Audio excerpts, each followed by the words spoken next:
다 같이 기도 드리시면서 부안교회 예배를 시작하겠습니다.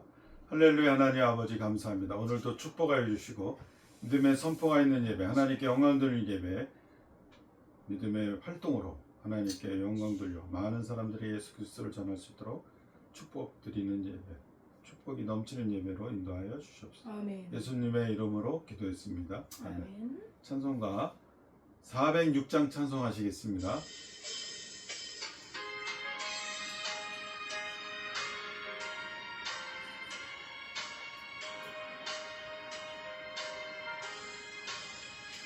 고난 내 영혼 편히 쉴 곳과 풍랑이라도 안전한 포구 폭풍까지도 다스리시는 주의 영원한 바르지에 주의 영원하신 발 함께 하사 나를 붙드시니 어느 곳에 가든지 여동하지 않음은 주의 발을 의지함이라.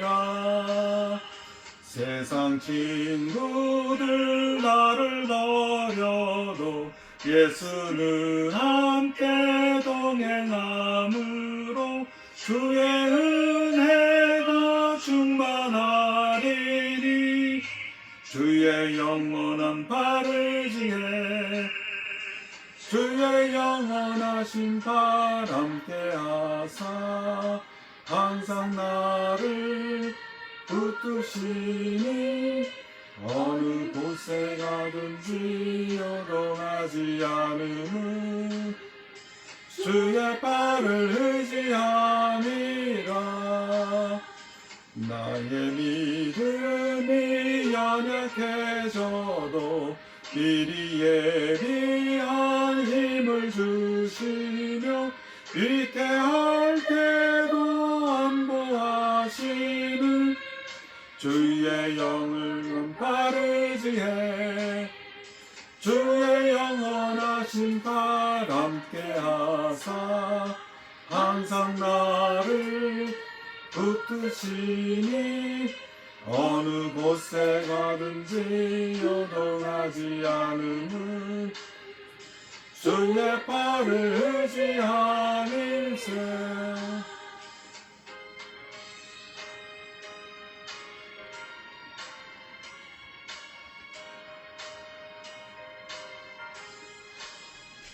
능치 못한 것 주께 없으니 나의 인생을 주께 맡기며 나의 모든 짐 대신 지시는 주의 영원한 발을 지해 주의 영원하신 발 함께 하사 항상 나를 붙드시니 어느 곳에 가든지 여동하지 않음은 주의 발을 의지함이라.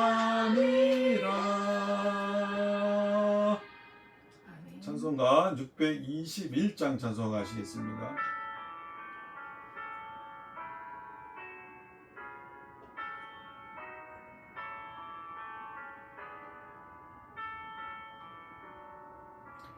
찬양하라 내 영혼아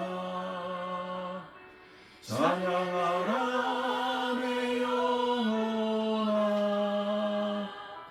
온 마음과 정성 다하여 주 찬양하라. 경배하라 내 경배하라 내 영혼아 온 마음과 정성 다하여 주 경배하라.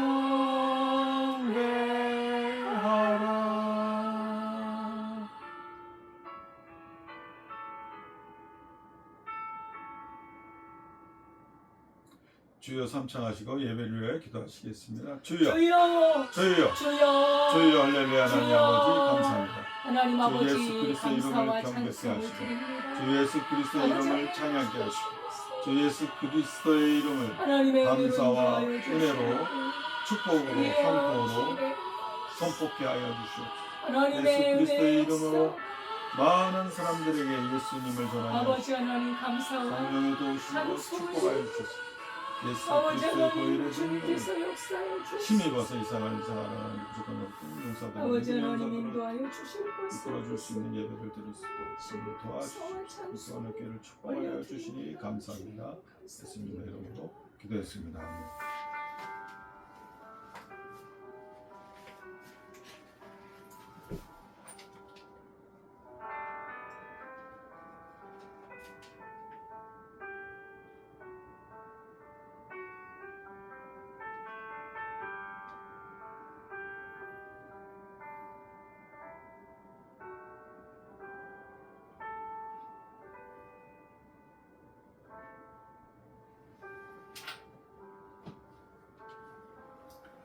하나님은 영이시니 예배하는 자가 영과 진리로 예배할지니라. 아멘. 아멘. 하나님 아버지 감사와 찬송을 올려드립니다. 하나님이 우리를 사랑하신 그 크신 사랑 이루다 말로 표현할 수 없고 그 크신 사랑을 다 할 수도 없을 정도로 우리를 지극히 사랑하신 그 사랑을 인하여 성삼위 하나님께서만 영광을 받으시고 찬양을 받으시옵소서. 주의 이름으로 구원받은 주의 백성들이 평생 하나님을 섬기며 주의 뜻을 이루어가는 복된 삶으로 인도해 주옵소서. 이 시간도 주께서 예배를 인도하여 주실 것을 믿사오며 예수님의 이름으로 기도드리옵나이다. 아멘. 전능하사 천지를 만드신 하나님 아버지를 내가 믿사오니 그 외아들 우리 주 예수 그리스도를 믿사오니 이는 성령으로 잉태하사 동정녀 마리아에게 나시고 본디오 빌라도에게 고난을 받으사 십자가에 못 박혀 죽으시고 장사한 지 사흘 만에 죽은 자 가운데서 다시 살아나시며 하늘에 오르사 전능하신 하나님 우편에 앉아 계시다가 저리로서 산자와 죽은 자를 심판하러 오시리라. 성령을 믿사오며 거룩한 공예와 성도가 서로 교통하는 것과 죄를 사하여 주시는 것과 몸이 다시 사는 것과 영원히 사는 것을 믿사옵나이다. 아멘. 찬송가 383장입니다.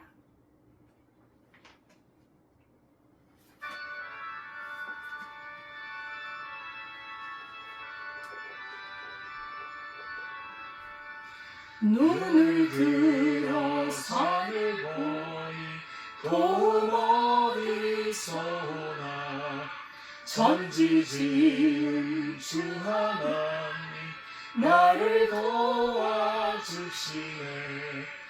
내게 버리신 저가 함께 주가 되어 지키며 택한 백성 항상 지켜 살리고 하시네. 도우신 하나님 내게 그늘 주시니 낮의 해와 밤의 달이 너를 삼지 않겠네. 내게 너를 주지 않고 오늘 보호하시며 너의 줄이 지금부터 영영 인도하시리. 아멘.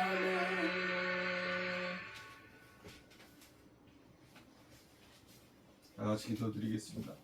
할렐루야. 하나님 아버지 감사합니다. 오늘도 축복의 통로를 열어주시어서 저희들의 죄를 사하여 주시고 하나님께로 나아갈 수 있는 길을 열어주시며 예수 그리스도의 보혈의 능력으로 저희들이 살 길을 찾게 하시니 감사합니다. 아멘. 영적으로 하나님 주를 의지하고 아버지의 자녀로 불림을 받을 수 있도록 공의롭고 하나님의 양자형을 부어주셔서 치유하여 주시고 하나님의 영광을 위하여 살아가는 귀한 삶이 되게 하시니 감사합니다. 아멘.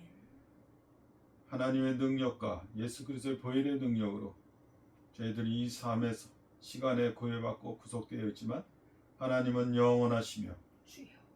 알파와 오메가가 되시며 주여. 과거와 미래와 현재가 되시는 모든 시간에서 초월하여 계시는 영존하시는 하나님을 찬양합니다. 아멘. 예수 그리스도의 보혈의 능력을 힘입어서 참 빛이요 참 선이요 하나님의 놀라운 자녀로 저희들을 위하여 십자가에 못 박혀 돌아가셔서 저희 죄를 사하여 주시고 하나님께로 나아갈 수 있는 길을 열어주시니 예수님을 찬양합니다. 아멘. 예수님께 경배합니다. 예수님의 놀라운 능력을 사모하고 주여. 믿음의 선포로 예수님의 섬김을 많은 사람들에게 전하는 성도님들 될 수 있도록 축복하여 주시옵소서. 아멘. 말씀을 전하는 이 시간 하나님께서 인도하여 주셔서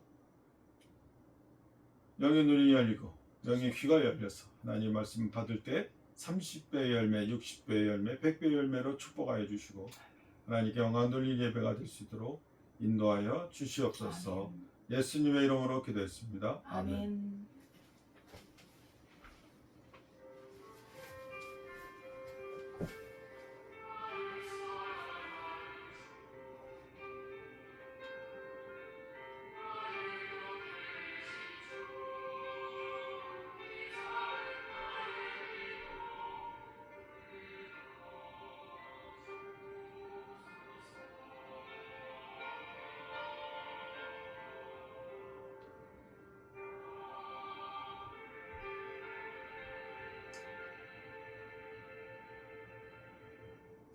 하나님의 말씀은 요한복음 3장 22절에서 30절 말씀입니다. 신약성경 146페이지 요한복음 3장 22절에서 30절까지 함께 봉독하겠습니다. 그 후에 예수께서 제자들과 유대 땅으로 가서 거기 함께 유하시며 세례를 베푸시더라. 요한도 살렘 가까운 에논에서 세례를 베푸니 거기 물이 많음이라. 그러므로 사람들이 와서 세례를 받더라. 요한이 아직 옥에 갇히지 아니하였더라. 이에 요한의 제자 중에서 한 유대인과 더불어 정결 예식에 대하여 변론이 되었더니 그들이 요한에게 가서 이르되 랍비여 선생님과 함께 요단강 저편에 있더니 곧 선생님이 증언하시더니가 세례를 베풀매 사람이 다 그에게로 가더이다. 요한이 대답하여 이르되 만일 하늘에서 주신 바 아니면 사람이 아무것도 받을 수 없느니라. 내가 말한 바 나는 그리스도가 아니요 그의 앞에 보내심을 받은 자라고 한 것을 증언할 자는 너희니라. 신부를 취하는 자는 신랑이나 서서 신랑의 음성을 듣는 친구가 크게 기뻐하나니 나는 이러한 기쁨으로 충만하였노라. 그는 흥하여야 하겠고 나는 쇠하여야 하리라 하니라. 아멘. 하나님 아버지 감사합니다. 이 시간에 주님의 말씀을 선포합니다. 하나님만이 흥해야 되겠고 우리는 쇠해야 하는 줄 믿습니다. 아멘. 하나님만이 영광을 받으며 우리는 사라짐으로 그리스도 예수 안에서 생명을 누리게 할 줄 믿습니다. 아멘. 인도하실 것을 믿사오며 예수님의 이름으로 기도드리옵나이다. 아멘. 감사드립니다. 하나님의 은혜와 평강이 우리 성도님들의 가정에 충만하시기를 기도하겠습니다. 오늘 제목은 그는 흥해야 하겠고 나는 쇠해야 하리라. 사도 세례 요한의 고백이죠. 오늘 이 말씀을 나누며 함께 생각해 보도록 하겠습니다. 사람이 자기 자신을 알고 자신의 위치를 알면 인생의 큰 굴곡과 어려움을 무난히 넘길 수 있습니다. 세례 요한이 하나님이 세우신 선구자로서 자신의 사명과 위치를 정확하게 알았고 또 흔들리지 버리지 않고 끝까지 사명을 완수할 수 있었습니다. 자기의 위치를 알았기 때문이죠. 사람들은 보통 자기가 가진 능력을 굉장히 중요시합니다.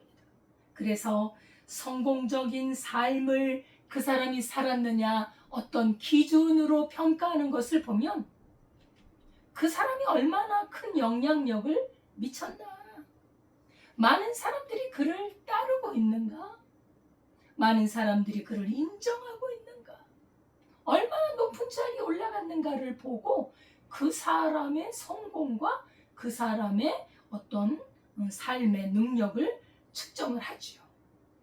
그러나 하나님의 기준은 다릅니다. 세상은 내가 높아지고 드러나는 것을 원하지만 하나님의 나라 복음은 내가 높아지는 것이 아니라 그리스도께서 높임을 받는 것인 줄 믿습니다. 아멘. 오늘 본문 속의 세례 요한은 겸손한 사람이었어요. 왜요? 자신이 알고 믿는 바를 끝까지 지켰던 사람이에요. 지도자로서 이러한 인격을 가진 것은 정말로 훌륭한 인격이라고 할 수 있지요. 그의 아름다운 고백은 예수 그리스도를 증거하고 예수 그리스도에 앞서서 예수님의 오실 길을 준비하는 자로서 참으로 아름다운 신앙 고백을 합니다. 그것은 뭐냐? 그는 예수 그리스도는 흥해야겠고 나는 쇠하여야 하리라. 이것은 단순한 겸손이 아니었습니다. 세례 요한의 참된 신앙의 본질이 드러난 것입니다. 믿음으로 그리스도를 모시고 살아가는 사람의 중심에는 그는 흥해야 하고 나는 날마다 십자가에 죽어야 하는 것입니다. 그래야 예수님과 함께 살 수가 있죠. 오늘 본문 22절 23절에 보면 예수님은 제자들과 함께 유대 땅으로 가셔서 거기 거하시면서 제자들이 세례를 베풀었습니다. 예수님이 세례를 베푸셨다고 여기 보이는 것 같지만 실상은 제자들이 세례를 베풀었어요. 그리고 또한 세례 요한도 애논에서 세례를 베풀었는데 많은 사람들이 모여왔죠. 그러니까 예수님의 제자들과 요한이 베푸는 세례가 우리 구세주를 준비하기 위한 회개의 세례. 참된 세례는 불과 성령으로 세례를 베푸시는 예수님이 성령으로 베푸시는 세례인데 그 세례를 예표하는 물세례였어요. 세례와는 예수님이 오실 길을 준비하는 자로서 구약성경 말라기에서도 말씀하고 있죠. 만군의 여호와가 이르노라 보라 내가 내 사자를 보내리니 그가 내 앞에서 길을 준비할 것이요 구원자 예수님이 오시도록 회개와 공의의 길을 준비하는 자가 바로 세례 요한이었다. 엘리야의 심령을 가지고 사람들을 회개시키고 그리스도를 맞이할 수 있도록 준비했던 사람이지요. 그래서 세례 요한은 말합니다.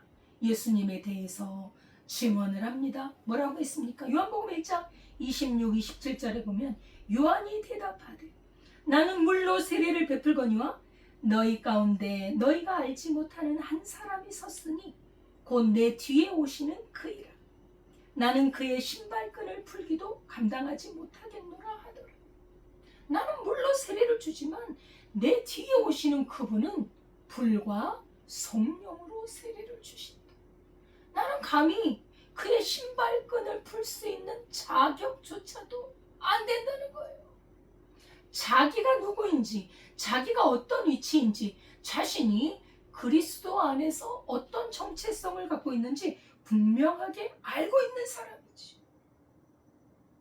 이렇게 분명히 아는 사람은 참으로 의의 길을 갈 수 있는, 생명의 길을 갈 수 있는. 세례 요한이 외치는 것은 이제 예수님에 대하여 증거하고 있는데 예수님, 주인공이신 예수님이 오시면 나는 사라지면 되는. 여러분 연극이나 영화도요 주인공이 중심이에요. 조연들은 이따가 아주 감초 같은 연기를 잠깐 하다가 사라지는 거예요. 주인공이 스토리의 주역입니다. 주인공을 통해서 메시지를 전하는 거거든요. 세례요한은 이것을 알았어요.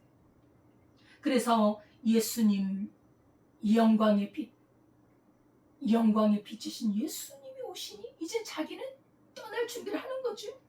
마태복음 4장 16절 17절에 보면 흑암에 앉은 백성이 큰 빛을 보았고 사망의 땅과 그늘에 앉은 자들에게 빛이 빛이었도다 하시니라. 예수님의 빛이 사망에 앉은 자들, 어둠에 앉은 자들, 죄 가운데 앉은 자들에게 비치고 있다는 거예요. 이때부터 예수께서 비로소 전파하여 이르시되 회개하라 천국이 가까웠느니라 하시더라. 예수님이 나타나셔서 등장하셔서 회개하라 천국이 가까웠다. 그래서 예수님이 말씀을 전파하시죠. 그때부터 예수님의 공생애가 이제 구원의 사역이 시작이 된 것입니다. 그러므로 이제 사람들의 관심은 세례 요한에게서 예수님께로 이동하기 시작했습니다. 세례 요한은 광야에서 외치는 자의 소리였지. 온 유대 땅과 요단강 사방에서 그에게 나와 자기들의 죄를 자복하고 요단강에서 세례를 베풀었던 세례 요한. 그래서 그가 너무나 훌륭하게 말씀을 전파하고 회개의 세례를 증거하니 그가 혹시 그리스도가 아닌가, 정말 너무나 위대한 종이기 때문에 그렇게 오해를 했습니다. 사람들은 세례 요한을 무지 존경했어요. 그 영향력이 엄청났거든요. 많은 사람들이 그 요한의 삶과 메시지에 감동해서 회개의 역사가 일어났던 것입니다. 그러니 아주 위대한 종이죠. 위대한 하나님이 쓰시는 선지자였죠. 그런데 말입니다, 분위기가 바꿔지는 거예요. 세례 요한에게서 예수님께로 많은 사람들이 가기 시작한 거예요. 분위기가 이제 예수님 쪽으로 흘러가기 시작했어요. 사람들은요, 비교당하고 경쟁하는 일에 굉장히 민감합니다. 같은 일을 하는데 내가 먼저 했는데 저 사람이 더 드러나고 뛰어나면요, 굉장히 신경이 쓰여요. 본문 25절 26절에 보면 이에 요한의 제자 중에서 한 유대인과 더불어 정결 예식에 대하여 변론이 되었더니 그들이 요한에게 가서 이르되 랍비여 선생님과 함께 요단강 저편에 있더니 곧 선생님이 증언하시더니가 세례를 베풀매 사람이 다 그에게로 가더이다. 요한의 제자들이 이제 불안에 휩싸여서 세례 요한에게 한 말입니다. 스승 요한의 세례와 예수님의 세례 중 어느 것이 더 나은가 변론이 일어난 거예요. 선생님과 함께 있었던 그 사람에게, 선생님이 세례를 베풀었던 그 사람에게 사람들이 가더이다. 그러니까 이 제자들은 우리 선생이 더 높고 위대한데 우리 선생님이 그분에게, 그 사람에게 세례까지 베풀었는데 그 사람이 더 높아지고 있단 말이지요. 이 말 속에는 시기심과 위기의식이 담겨 있습니다. 대단히 격분되어서 분쟁거리가 되지 않는 이 문제를 아주 집착하면서 우리 쪽 사람들은 줄어들고 있고 저쪽 사람들은 아주 그냥 많은 사람들이 인기가 더 많습니다. 요한의 제자들이 요한을 랍비라고 불러요. 랍비요. 이것은 대단한 존경을 의미합니다. 유대 사회에서는 이 랍비라는 칭호를 정치적인 계급보다 더 위로 보고 더 존경을 해요. 그리고 또한 예수님과 비교했을 때 요한이 선배잖아요. 말하자면 6개월 먼저 태어났거든요, 요한이. 그리고 먼저 사역을 시작을 했었죠. 그렇죠? 근데 뒤에 나타난 그 사람이 더 인기가 많고 그런 것에 대해서 상당히 분노하고 있는 거예요. 다 저쪽으로 갑니다. 우리 선생님이 하는 일은 쭈그라들고 저 사람들은 막 부응하고 있는 거예요. 그래서 우리 선생님이 그 위치가 빼앗길까 봐 불안했던 것이죠. 이것이 인간의 본성입니다. 우리는 끊임없이 남과 비교하게 됩니다. 누가 더 인정을 받고 더 성공하고 더 주목을 받는가? 여기에 관심이 있고 내가 그것을 빼앗겼을 때 시기심으로 남을 회방하고 미워하고 그런 일들이 다반사지. 그래서 내 영향력, 내 명예, 내 사역, 내 자리, 사역하는 주의 종들도 이런 것들을 따지고, 그런데 이런 인간적이고 육신적인 그쪽에 관심을 갖고 나아가다 보면 자기 자신을 더 사랑하게 되고 인간 중심적이 되어서 하나님보다 자기를 더 사랑하고 그리고 신앙에서 떠나게 된다. 무서운 일이지. 가인과 아벨이 제물을 하나님께 드렸습니다. 하나님께서는 아벨과 그 제물은 받으셨지만 가인과 그 제물은 받지 않으십니다. 그때 가인이 몹시 분하여 안색이 변해요. 그는 마음에 독한 시기심과 죄성을 품고 그리고 행동으로 옮깁니다. 여러분, 마음에서 죄악이 싹트고 자라나면요, 그것이 밖으로 나와요. 어느 날 들에 있을 때에 가인이 그의 아우 아벨을 쳐 죽여요. 살인을. 시기심. 왜 내 거는 안 받고 저 동생 것만 받았느냐는 거. 시기는 인간에게 큰 상처를 남깁니다. 뼈를 썩게 만듭니다. 잠언 14장 30절에 보면 평온한 마음은 육신의 생명이나 시기는 뼈를 썩게 하느니라. 시기심. 여자의 질투, 남자의 질투도 무섭습니다. 삶을 부패하게 하고 삶을 파괴해요. 심각한 마음의 질병으로 내면을 갉아먹는 이 시기심, 삶을 무너뜨리지요. 그래서 시기와 다툼 있는 곳에는 마귀적이요, 악한 일이 있고 혼란이 있고, 그래서 성경은 말씀하죠. 헛된 영광을 위하여 서로 노엽게 하지 말고 서로 투기하지 말지어다. 이렇게 인간적인 감정과 초조 불안 때문에 묻는 그 제자들에게 요한은 말을 합니다. 요한은 제자들에게 어떤 말을 하느냐? 오늘 본문 27절 28절에 보면 만일 하늘에서 주신 바가 아니면 사람이 아무것도 받을 수 없느니라. 내가 말한 바 나는 그리스도가 아니요 그의 앞에 보내심을 받은 자라고 한 것을 증언할 자는 너희다. 세례 요한의 대답입니다. 역시 요한은 예수님의 선구자다운 자세를 잃지 않아요. 이런 종도 드뭅니다. 너무나 훌륭한 종이에요. 예수님의 사역은 그 권위가 하나님께로부터 났다는 거예요. 그리고 참된 하나님의 선지자들도 하나님이 주시지 않으면 그 일을 할 수 없다라고 말하는 것입니다. 더구나 그리스도 예수는 이렇게 보통 선지자가 아니라 하나님이시란 말이지. 요한은 그 예수님의 본질을 꿰뚫고 있는 거예요. 그래서 그런 비교하거나 시기를 하거나 그런 차원이 아니에요. 신발끈을 풀기도 감당할 수 없는 자신의 위치를 알고 있다는 것이지. 예. 그래서 요한은 사람들이 예수님께로 관심을 갖는 것에 전혀 시기하지 않아요. 하나님이 주신 것을 깊이 믿고 있었고, 그리고 그 믿음에 요동함이 없습니다. 요한은 감히 예수님과 자기를 비교하지 않습니다. 예수님의 본질을 알고 있었고 자기 정체성을 알았기 때문이죠. 요한이 말했잖아요. 나는 그리스도가 아니다 말이야. 나는 하나님의 아들이 아니다. 하나님의 아들, 세상 죄를 지고 가는 하나님의 어린 양, 예수 그리스도임을 알고 있었지. 그래서 요한은 자기가 하는 일을 알고 있었습니다.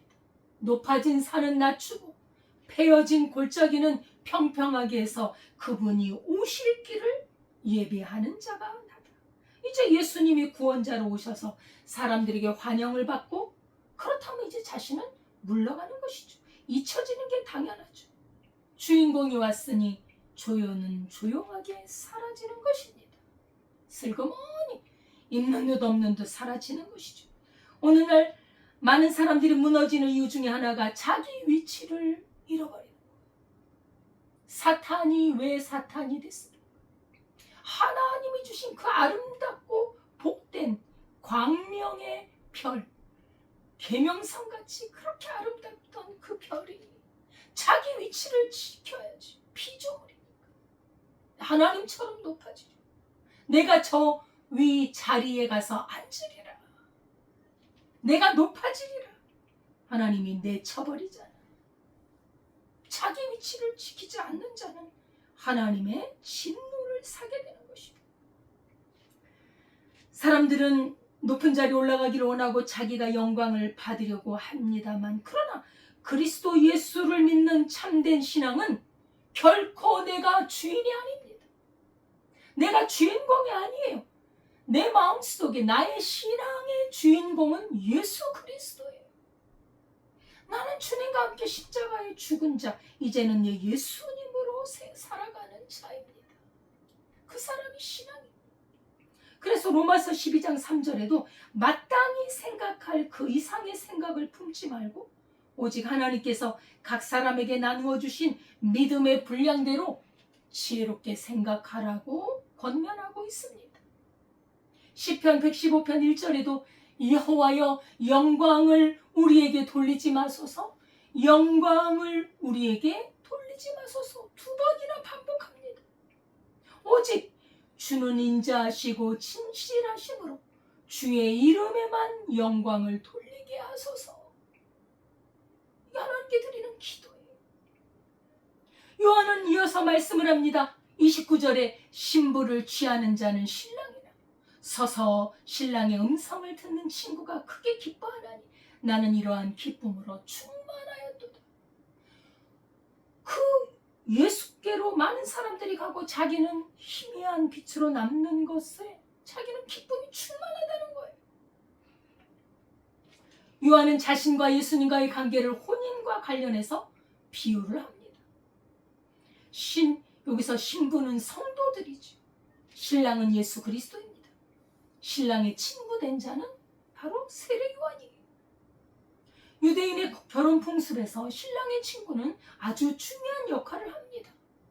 때로는 중매자가 되기도 하고 또 신랑의 들러리가 되고 결혼잔치를 주관하는 그런 역할을 하지만, 그러나 중심 인물은 신랑이에요.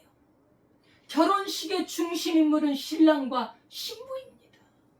여기서 주인공은 예수 그리스도이죠. 그래서 자신을 혼인집 신랑을 수종두는 신랑의 친구에 불과하다고 선언하는 것입니다. 나는 마치 종과 같이 혼인 예식을 돕듯이 신랑이신 예수님을 철저하게 섬김으로 기쁨을 누리고 있다. 신랑의 친구인 신랑 친구는 신랑이 주목받을 때 기뻐하는 거예요. 참 훌륭한 주의 종입니다. 요한은 말씀합니다. 나는 이러한 기쁨으로 충만하였노라. 나는 기쁘다 이거예요. 이사야 62장 5절에 보면 마치 청년이 처녀를 기뻐한 같이 내 아들들이 너를 취하겠고 신랑이 신부를 기뻐한 같이 내 하나님이 너를 기뻐하시다. 신랑이 신부를 기뻐하잖아요. 그리스도께서 오셔서 자기 백성들, 자기 피값으로 사시는 자기 백성들을 기뻐하도록 인도하는 것, 신랑의 친구의 역할이지요. 그래서 죄에서 구원받아 영생을 누리도록 그 기쁨을, 그리스도와 연합된 신랑과 신부의 관계를 돕는 것, 얼마나 아름다운 일이에요. 계시록 19장 7절에도 우리가 즐거워하고 크게 기뻐하며 그에게 영광을 돌리세. 어린 양의 혼인 기약이 이르렀고 그의 아내가 자신을 준비하였도다. 우리는 예수님과 혼인한 관계예요. 예수 그리스도를 믿는 자는 예수님과 한 몸이 되고 하나가 됩니다. 예수님을 믿고 믿음으로 연합하여 믿음의 열매를 맺어가는 사람, 예수님의 그 어린 양과의 혼인 잔치가 기다리고 있는 것입니다. 예수님과 하나가 되어 있다는 것, 그것이 바로 예수님께 속한 자가 하는 고백입니다. 이 어린 양의 혼인잔치에 청함을 받은 사람은 복이 있습니다. 우리는 예수님 혼인잔치에 청함을 받은 사람들입니다. 예수 그리스도가 성도들을 구원한 구세주임을 분명히 아는 자는 참으로 복이 있는 사람입니다. 요한은 예수님을 분명히 알았죠. 얼마나 복된 자입니까? 우리 예수님이 그런 말씀 하신 적 있어요. 세례 요한 천국에서 큰 자다 말이에요. 왜 큰 자입니까? 자기를 낮췄잖아요. 예수님 앞에 자기를 잃어버렸잖아요. 자기를 부인하잖아요. 예수님을 높이고 자기가 낮아지고 사라져가잖아요. 광야에 외치는 자의 소리는 사라집니다. 그죠? 소리. 그래서 큰 자예요. 하나님이 높여주십니다. 사도 바울이 고백하죠. 그가 예수님을 알고 난 뒤에 자기는 모든 것을 잃어버릴 것이다. 잃어버렸다. 자기의 명예와 지식, 세상의 위치, 참 대단한 존재였죠, 사도 바울이. 근데 내가 예수 그리스도를 발견하고 그것이 아무것도 아니라는 것을 알게 됐다는 거예요. 사도 바울도 세례 요한의 그 같은 맥락에 있는 것입니다. 그래서 빌립보서 3장 7절 8절에 보면 그러나 내가 무엇이든지 내게 유익하던 것을 내가 그리스도를 위하여 다 해로 여길 뿐더러 또한 모든 것을 해로 여김은 내 주 그리스도 예수를 아는 지식이 가장 고상하기 때문이라. 내가 그를 위하여 모든 것을 잃어버리고 배설물로 여김은 그리스도를 얻고 그 안에서 발견되게 하려 함이니. 여러분, 사도 바울이 이렇게 아름다운 고백을 할 수 있습니까? 그가 예수를 믿는 자, 예수 믿는 자를 잡아 죽이려고 했던 사람인데 자기는 내가 가진 모든 것들은 아무것도 아니라는 거예요. 사도 바울이 예수님을 만나고 나서 자기를 보게 되었죠? 어떤 자기를 보게 되었습니까? 나는 내가 가지고 있는 것은 죄뿐이구나. 나는 죄인 중에 괴수구나. 내가 가진 명예, 내 지식, 이 세상에서의 그 위치 마치 배설물과 같구나. 아무것도 아니구나. 내가 예수 그리스도를 아는 지식이 가장 고상하고 내가 그리스도를 위해서 다 잃어버릴 것이다. 난 다 해로 여길 것이다. 세례 요한보다 한 수 더 떠요. 사도 바울. 철저히 신발끈을 풀기도 감당하지 못하겠다도 대단히 겸손한. 여긴 자기가 가지고 있는 건 다 배설물, 오물이라는.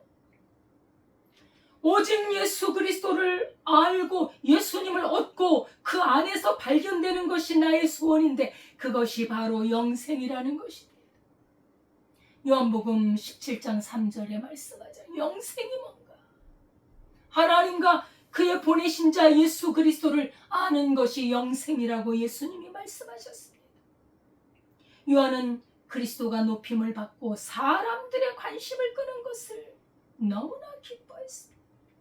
놀라운 일이죠. 사람들은 자기가 작아질 때 위축되고 괴로워하고 실패했다고 여깁니다만 요한은 자기가 낮아지고 사라져가는 것을 기뻐해요. 왜? 오직 예수 그리스도만이, 예수 그리스도의 생명, 예수 그리스도의 완전한 빛, 영원한 빛이 드러나는 거. 나는 그것이 너무나 기뻐요. 진짜 신앙이죠. 요한은 자신의 핵심적인 신앙을 고백합니다. 예수 그리스도를 흥해야겠고 나는 쇠하여야 하리라. 대단한 고백이지. 여러분, 우리는 참으로 어느 정도 높아지고 싶어 하잖아요. 그죠? 너무나 본성적인 우리의 마음입니다. 예수 그리스도는 흥해야겠고 나는 쇠해야 하리라. 태양이 떠오르면 전등불은 필요가 없어요. 태양이 비치는데 전등불 켜보세요. 태양이 쨍쨍 비치는데 가로수불 켜보세요. 촛불 켜보시라고. 자취를 감춰버리는 거예요. 태양과 같이 스스로 빛을 발하시는 만유의 창조주여 스스로 빛나는 존재이신 예수님, 하나님이신 예수님이 오셨을 때 어둠을 밝히던 선지자들, 그 선지자들도 빛이었죠. 그죠? 어둠을 밝히는 하나님의 종들, 그분들도 하나님이 세우신 종들입니다만, 그러나 태양빛이 오면 물러나는 거예요. 그렇지 않습니까? 예. 예수님의 오심을 준비했던 선지자의 사명을 완수한 것이죠. 위대한 종 요한, 하나님이 복되게 사용하신 훌륭한 선지자 요한, 세례 요한입니다. 나중에 요한은 감옥에서 순교를 당하죠. 그리고 하나님의 나라로 갑니다. 예수님이 사역을 시작할 때 사라져버려요. 진짜 하나님 나라로 갔죠. 예수님은 그때 이후로 천국 복음을 선포하시면서 살아있는 하나님의 말씀을 증거합니다. 하나님의 나라를 확장하는 그런 사역을 하시는데, 그 절정이 바로 십자가예요. 십자가를 지시는 사역을 위해서 공생애를 시작을 하시는 거죠. 살아있는 하나님의 말씀을 증거합니다. 그러므로 성도들을 정결하게 하고, 그 성도들이 믿음으로 말미암아 자신과 하나 되어 그 안에 거룩하고 의롭고 지혜롭고 생명과 은혜와 진리가 충만한 존재로 만드시고자, 그래서 영원한 혼인 잔치를 하시고자 우리 예수님은 일하고 계셨다는 사실입니다. 요한은 그리스도를 알고 섬기기 위해 철저히 자기를 부인했습니다. 우리 인간은 본능적으로 자기가 커지기를 갈망합니다. 인정받고 싶어하고 높아지고 중심에 서고 싶어합니다. 복음은 예수님이 커져야 한다. 나는 뒤로 물러가는, 이것이 바로 참된 신앙의 정체성입니다. 예수 그리스도 안에서 자기의 정체성을 찾는, 예수님의 생명 안에서, 예수님의 진리 안에서 믿음으로 자기의 정체성을 찾고 예수님의 생명으로 충만한 자가 참된 신앙인인 줄 믿습니다. 아멘. 예수님은 말씀하시죠. 누구든지 나를 따르려거든 자기를 부인하고 자기 십자가를 지고 나를 따를 것입니다. 사도 바울도 신앙 고백합니다. 내가 그리스도와 함께 십자가에 못 박혔나니 이제는 내가 산 것이 아니오 오직 내 안에 그리스도께서 사신 것이라. 이제 내가 사는 것은 예수 그리스도를 믿는 믿음 안에서 사는 것이다. 그래서 내 안에 그리스도께서 나타나기를, 나를 통해 예수 그리스도의 생명이 나타나기를 원한다는, 자기는 죽고 예수님이 나타나기를 원한다는 것입니다.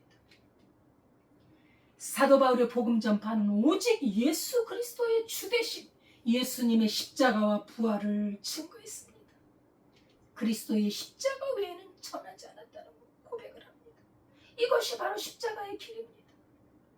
세례 요한의 이 고백은 예수님의 길을 미리 보여주는 것입니다.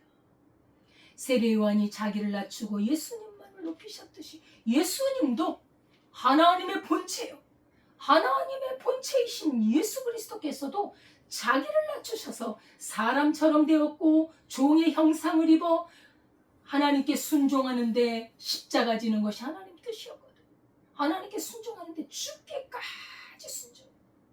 요한이 갔던 길과 똑같은 길을 가는 거예요. 예수 그리스도도 이 땅에 오셔서 하나님 앞에 죽기까지, 십자가에 죽기까지 순종하신다는 사실입니다.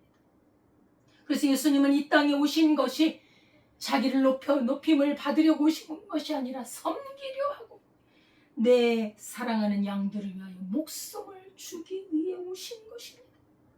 그래서 그는 멸시받고 버림받고 질고를 겪고 사람들이 그 얼굴을 가리는 같이 멸시를 하고 그를 귀히 여기지 않아서 그를 채찍질하고 그를 못 박아 죽이자. 십자가에 처절하게 버림받아 죽임을 당하시는 분이 예수님이에요. 왜요? 우리를 구원하시기 위해서죠. 그래서 이브리서 12장 2절에는 믿음의 주요 또 온전하게 하시는 이인 예수를 바라보자. 그는 그 앞에 있는 기쁨을 위하여 십자가를 참으사 부끄러움을 개의치 아니하시더니. 하나님 보좌 우편에 앉으셨다. 할렐루야. 예수 그리스도는 지금 하나님의 보좌 우편에 앉아 계시고 성령으로 우리와 함께 계시는 줄 믿습니다. 아멘. 이것이 믿음입니다. 이것이 살아있는 믿음이에요. 겨자씨만한 믿음이라도 좋아요. 살아있는 믿음을 갖고 있는 예수님이 내 안에 살아계신다. 우리는 나 혼자가 아니에요. 우리는 결혼한 자예요. 누구와 결혼한 자? 예수님과 결혼한 자입니다. No cross, no crown. 죽음이 없이는 영광이 없어요.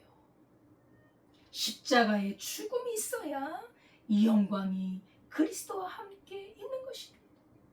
예수님 안에서 나를 죽이고 그 믿음으로 예수를 믿음으로 예수님과 함께 사는 것이 바로 영광이라는 것입니다. 나의 신앙의 중심에는 누가 있습니까? 진실로 내가 죽고 예수님이 드러나는 것을 기뻐합니다. 세례요한은 증거합니다. 그는 흥하여야겠고 나는 쇠하여야 하리라. 이것은 패배의 고백이 아닙니다. 가장 자유롭고 영광스러운 고백입니다. 성도는 그 안에 예수께서 살아계시는 예수님이 그 성도의 마음속에 그리고 이 세상 천지에 예수님이 살아계신다는 것을 믿는 믿음으로 살아가는 것이 최고의 영광이요 존귀인 줄 믿습니다. 아멘. 그래서 성경은 말하죠. 땅의 것을 찾지 말고 위의 것을 찾으라.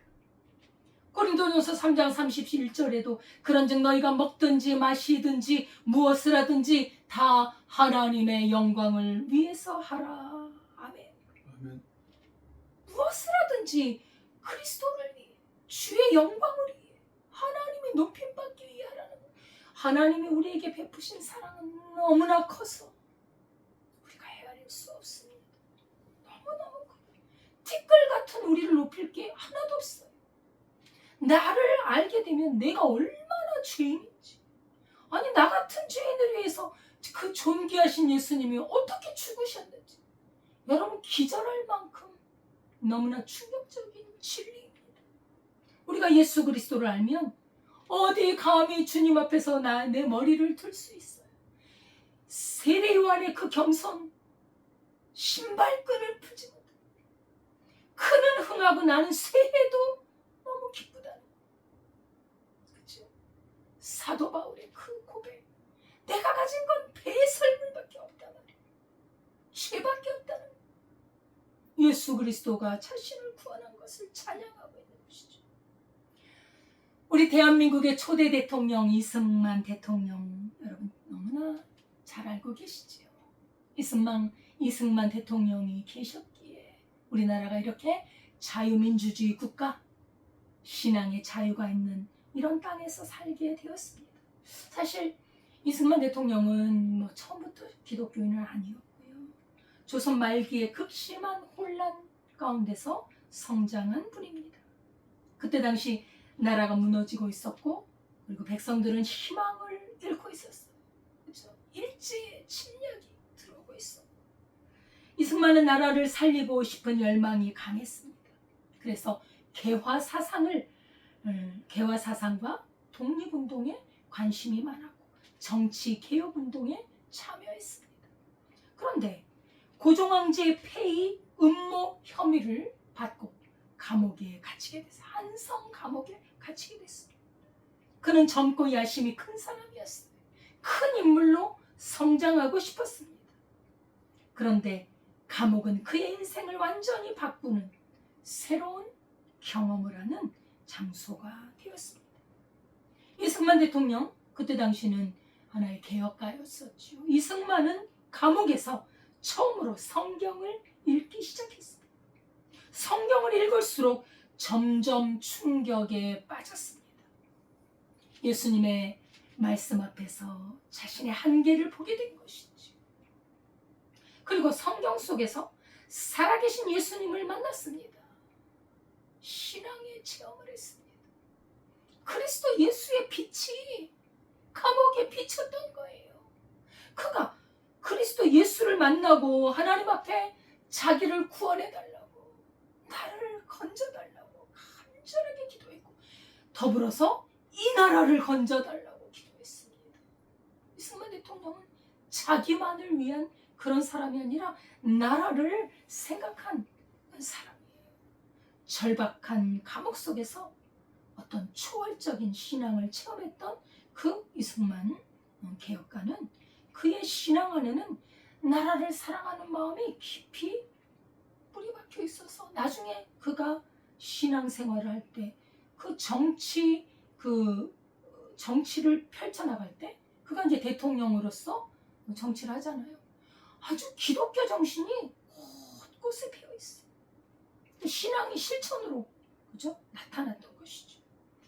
그래서 조선의 정치인들이 권력을 추구하고 당리당략 자기의 유익을 위해서 권력을 차지하려고 인간 중심적으로 그 속에서 아전전투 서로 싸우고 그런 죄성을 보고서 정치 속에 희망이 없다는 걸 깨달았어요.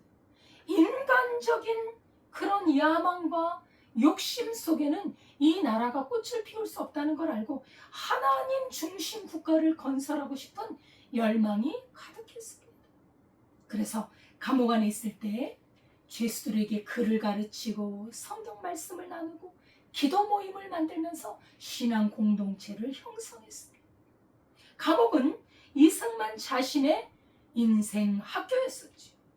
성경을 배우고 하나님 의지하는 법을 배우고 자신의 야망보다 하나님의 큰 뜻을 추구했습니다. 그래서 감옥에서 나온 후에는 미국에 가서 공부를 했습니다. 그리고 독립운동을 이어갔죠. 나중에 대한민국의 초대 대통령이 되는데 그의 마음속에서는 하나님 중심의 기독교 국가를 세우고 싶었던 거예요. 이승만 대통령의 그 신앙은 참으로 누구나 하나님 앞에서 평등하고 자유로운 나라를 만들고 싶어 했어요. 공산국가, NO! 공산국가는 안 되죠. 누구나 자유롭게. 그래서 사실 이승만 대통령 그 신앙의 정치력 때문에 우리가 신앙의 자유를 얻고 이 땅에 기독교가 엄청나게 꽃을 피웠잖아요. 이 과정은 결코 화려하고 그런 시간들은 아니었습니다. 외롭고 인정받지 못한 때도 있었고 실패와 비난도 경험을 했습니다. 그러나 자유로운 대한민국, 민주주의 국가, 신앙의 자유가 보장된 국가를 생각하며 복음적인 가치를 중요하게 여겼어요. 그런 이 국가 안에서 인간의 존엄성을 중시하면서 그 신앙 속에서 그 정치 속에서 그 정신이 사상이 드러납니다. 대통령 이후에 정치적인 논란도 있었죠. 그러나 이승만 대통령은 하나님의 뜻 앞에서 자신을 내어놓으려고 부단히 노력했습니다. 하나님 중심적인 태도가 있었다는 거죠. 인간 중심은 안 되겠다는 걸 확실히 알았다. 인간이 얼마나 죄성 때문에 이 나라가 어지러운지 우리가 지금도 보고 있지 않습니까? 그래서 대한민국 자유민주주의 국가, 이 나라가 바로 설 수 있도록 그래서 그 미국을 우리 대한민국이 얼마나 작습니까? 작은 나라 중에 또 반으로 갈라졌잖아요. 저쪽은 공산주의, 여기는 자유민주주의. 이 자유민주주의가 지켜지기 위해서 미군하고 서로 연결하도록 그 정치력을 발휘했던 것입니다. 얼마나 지혜로운 분인지. 그래서 너무 지금까지 70여 년 동안 우리가 아주 정말 평화롭게 살아왔죠. 그래서 이승만 대통령의 그런 자유민주주의, 신앙의 자유, 인간의 존엄, 평등, 자유 이런 큰 발판이 되어서 이 나라를 이렇게 세워놓았습니다. 이승만 대통령이 이제 돌아가셨을 때 우리나라 사람들, 국민들이 한 100만 명 정도면 어마어마하게 많은, 그때 당시는 정말 인구도 많지 않았잖아요. 아주 국립묘지까지 가는데 그 줄이 어마어마했다고 합니다. 그렇게 백성들에게 존경을 받았던 대통령. 그의 신앙의 아름다운 그 헌신이 지금도 이 나라에 꽃을 피우고 있는데 우리가 나의 뜻을 펼치는 것이 아니라 예수님의 뜻을 위해서 나를 내어드리고 예수 그리스도만이 높임을 받는 그러한 신앙으로 우리도 나아갈 수 있기를 주의 이름으로 축원합니다. 기도하겠습니다. 하나님 아버지, 감사와 찬송을 올려드립니다. 그는 흥해야겠고 나는 쇠해야 하리라. 주여, 내가 누구입니까? 나는 죄인이요, 우리 주 예수 그리스도는 의인이요 하나님의 아들이요 참으로 거룩하신 분이 나의 죄를 짊어지고 나를 깨끗하게 하셨고 나와 연합하기 위하여 혼인잔치를 준비하고 계신 참된 우리의 신랑인 줄 믿습니다. 아멘. 아버지 하나님, 이 믿음을 가지고 세례 요한의 그 신앙 우리가 본받아 주님만을 높이고 나는 사라지고 나는 날마다 십자가에 죽고 예수님만이 내 안에 생명으로 능력으로 나타나는 믿음의 삶을 살게 하옵소서.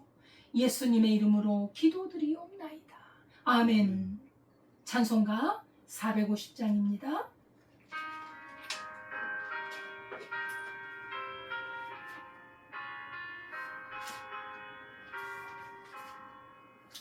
내 평생 소원이 높은 주의 일하다가 이 세상이 변하는 날 주 앞에 가리라. 꿈같이 헛된 세상을 취할 것 무엇냐. 애쓰고만 하여도 헛된 것뿐이세. 불같은 시련 많으나 겁내지 맙시나. 그저의 권능 끝이 이기고 남겠네.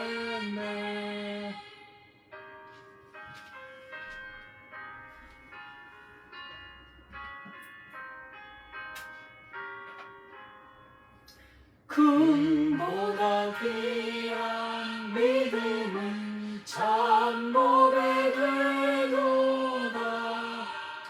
이 진리 믿는 사람들 다 복을 받겠네. 살같이 빠른 관음을 주 위에 아끼세. 마음을 바치고 힘써서 일하세.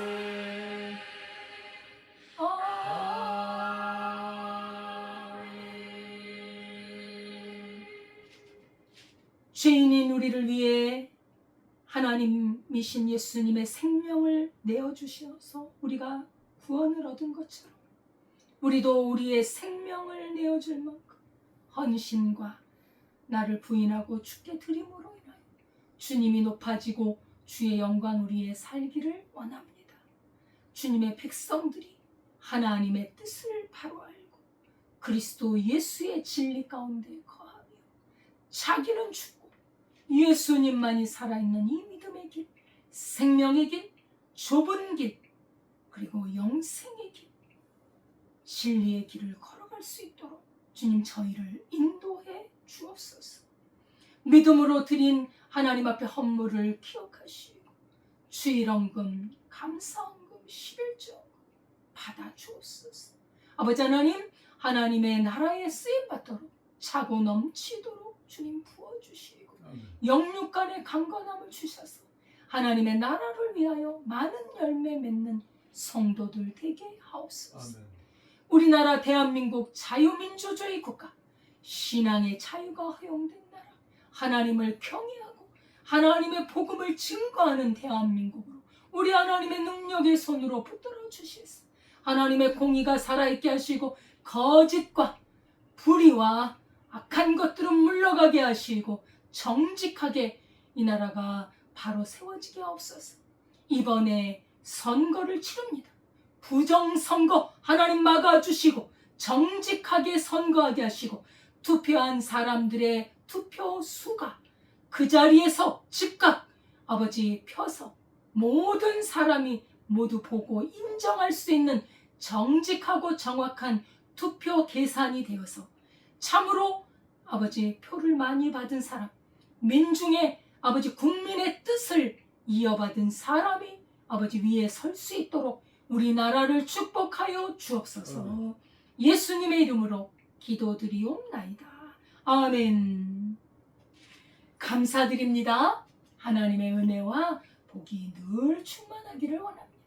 주의 말씀을 묵상하고 그 말씀이 내 안에 살아있어서 그리스도 예수가 나를 통해 증거되어지는 삶을 기대합니다. 복음 전파를 기대합니다. 주기도문 하겠습니다.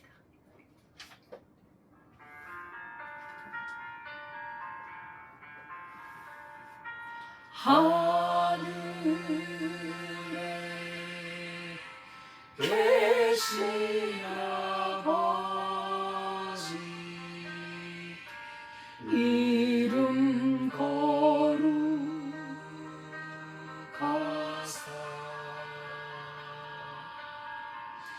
주님 나라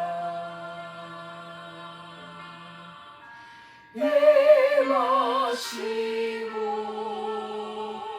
뜻이 이루어지다.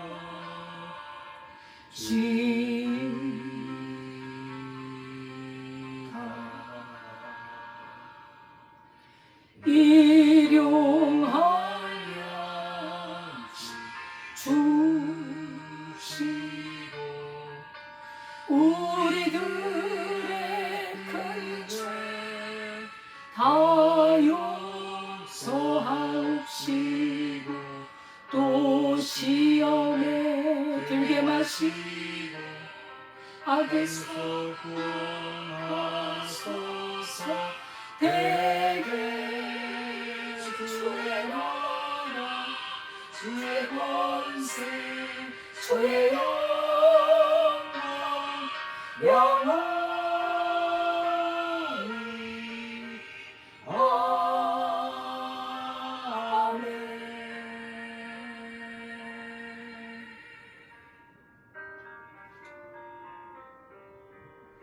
이제는 우리 주 예수 그리스도의 은혜와 하나님 아버지의 무한하신 사랑과 성령님의 교통하심이 그리스도 예수를 알고 그의 존귀함을 알고 내 생명의 구세주임을 알고 주님만 높이고 나는 날마다 죽어 내 안에서 그리스도 예수가 살아 역사하여 영원히 주님과 함께 거하기를 원하는 주의 백성들 위해 지금부터 영원까지 함께 하시기를 축원하옵나이다. 아멘.